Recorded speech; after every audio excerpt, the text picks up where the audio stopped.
Animal. Ano ba problema nitong taon to? Ano ba problema nito? Gusto ko puntahan sa Malacanang. Yung parang gawin kong plebo, kutus-kutusan ko.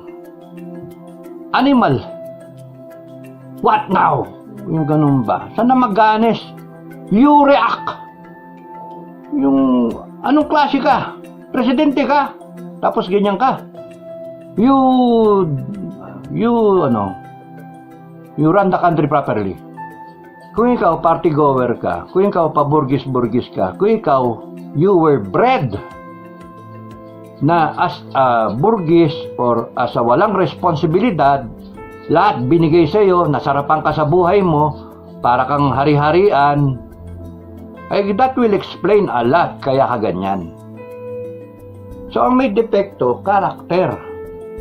Na kahit anong sabi ng taong bayan, kahit anong sigaw ng taong bayan, sabihin, ganito, ganyan.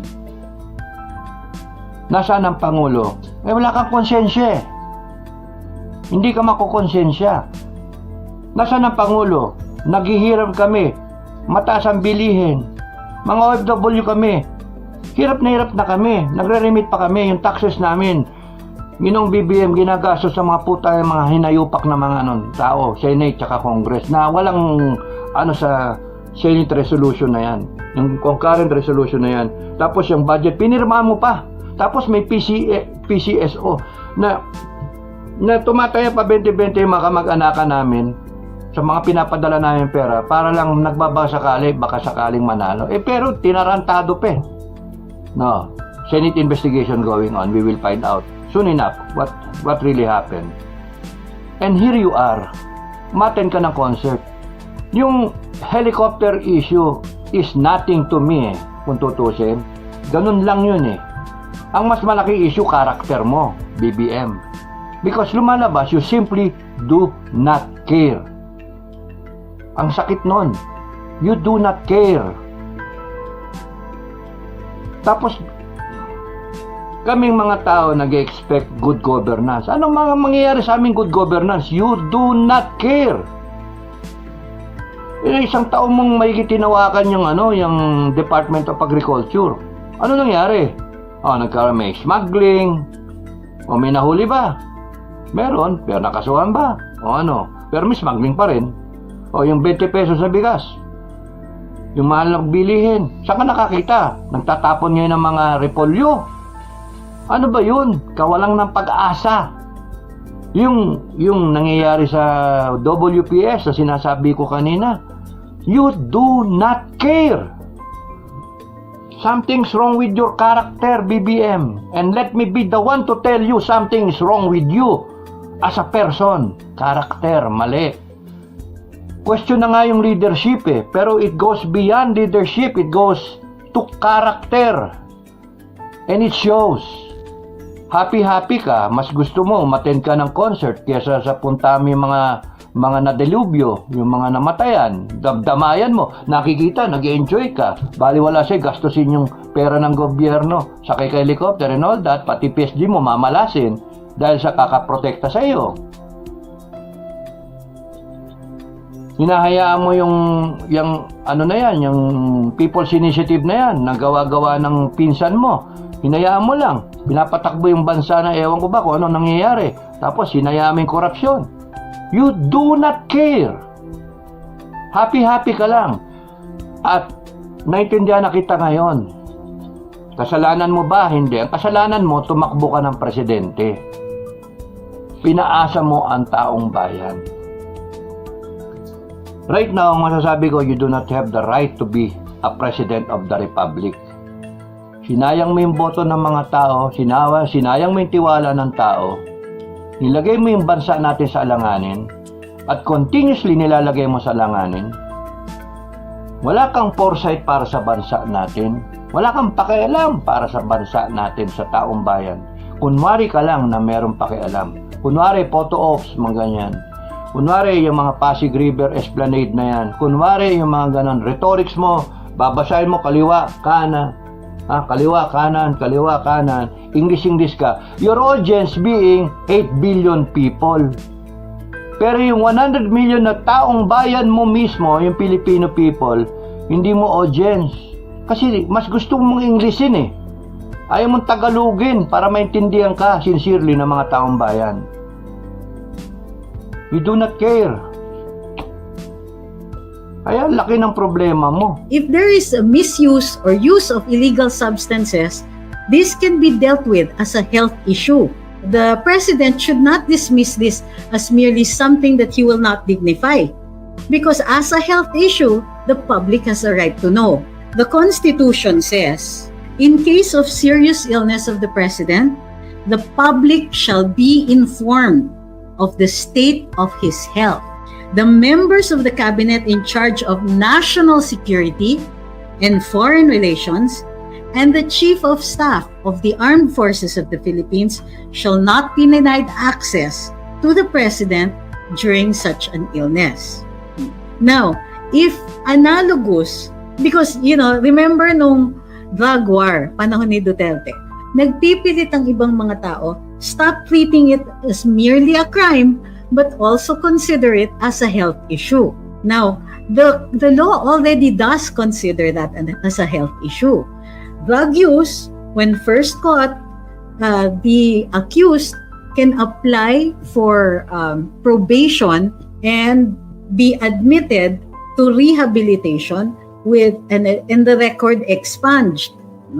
Unless he repeats the offense, in which case he or she will serve the full sentence. So, by prescribing rehab and probation and not and allowing a first-time offender who is a user, not seller, a user, the law already deals with it as a health issue. And therefore, the public, if interested, can ask our public officials, particularly the cabinet officials, to make public the state of health of the president. Okay? Hindi kailangan pag-usapan nito bilang isang krimen kasi magiging defensive masyado. Ang dapat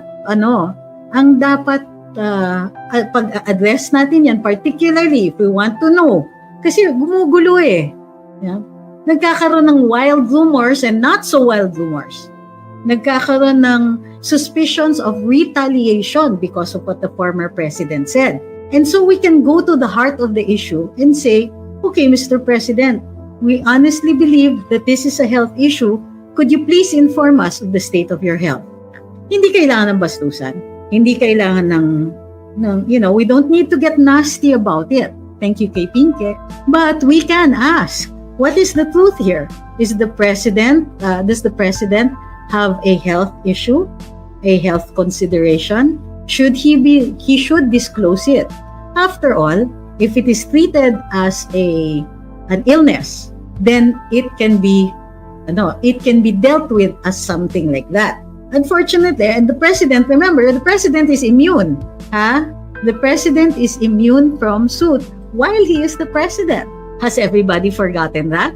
Yun nga lang, if the misuse is on such a scale, it could be considered a high crime and a ground for impeachment. Para lang ma-cover natin lahat ng mga issues na yan. The point here being, of course, is once raised by the former president, it is now subject to public discourse. Ang ibig sabihin nun, pwede nang pag-usapan. Kasi hindi tayo basta it's coming from nowhere. Somebody already said, ayan na, eto may ganitong issue. Natawa naman ako dito sa ibang comments, yung mga trolls. Guys, listen to this. It's so funny. May troll na pumasok dito, tapos nagagalit na marami daw sinasabi. Girl, live po ito. Talagang nagsasalita ang mga tao dito. Mahiya ka naman, sabi niyo. Mahiya naman kayo, lol. Hello? Girl, papasok ko sa live, tapos magre-reklamo kami nagsasalita. Seriously, you should go back to your seminar. So, sabi na, dagdag pa rin natin. Why are you back inside? No. Hang on. Okay. So, nakalimutan ko, meron pa palang ibang issue. The underdog issue. Diba?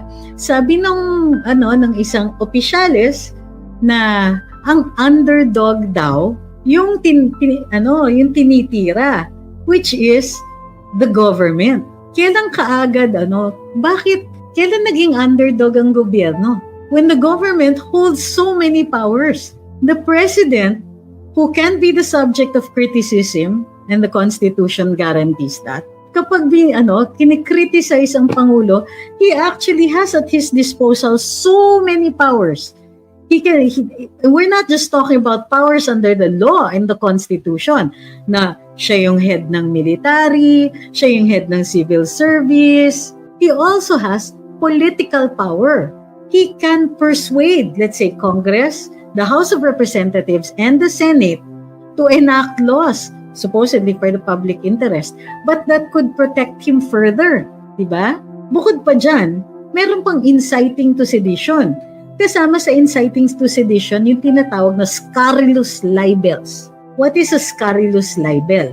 Ibig sabihin, sobrang sama at hindi totoong paninirang puri sa isang opisyales ng gobyerno. This is one of the limitations on freedom of speech. Maaaring makasuhan yon ng inciting to sedition. So, ang daming powers ng presidente, tapos may magsasabi na gobyerno daw yung underdog. Bakit? So, you know why sinasabi yung mga ganyan? Sila kasi yung victim.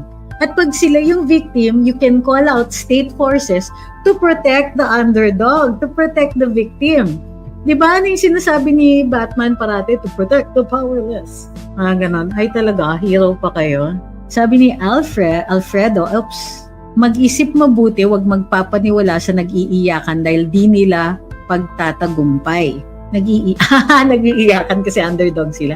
Okay.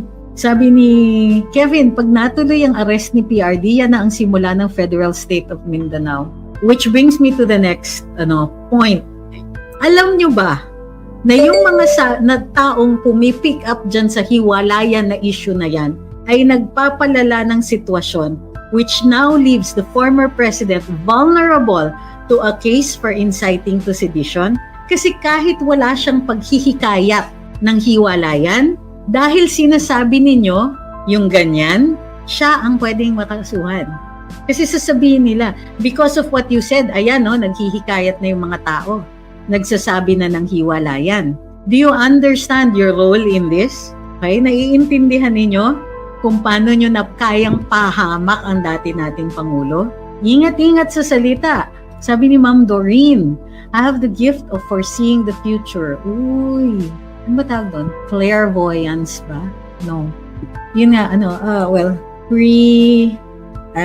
not prognostication pero I forgot the term for that. But yes, ma'am, foreseeing the future. Sabi niya, I can see na hanggang March na lang po si BBM. Uy, magandang birthday gift yan. Sa aming dalawa ni dating Pangulo. Sabi ni Aguinaldo, kaya nga yung iba dyan magsalita kahit